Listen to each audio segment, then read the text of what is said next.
We're out here today at Austin Energy headquarters to work with our teachers in the community in partnership with EcoRise to provide the 2.0 launch of our EVs for Schools sustainable transportation lessons. It has a focus on environmental justice, ensuring that communities and people are not left behind as we see this emerging technology coming to our community right here in Austin. EcoRise is an educational nonprofit. We've been around for about 17 years. We are really excited to partner with Austin Energy. Through this partnership, we are able to provide our new sustainable transportation lessons to teachers, as well as our environmental justice lessons and a wide variety of different resources at no cost to teachers.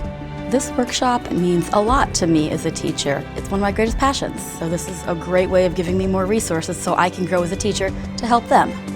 They get excited because it's new technology, new tools, new things that they haven't seen before. They feel like they're included instead of being excluded in the learning process.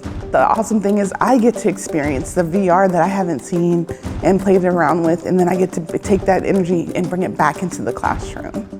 Austin Energy and EVs for Schools is investing in our communities and in our youth, our students, with wonderful resources for our teachers. They're excited. They want to be a part of the change.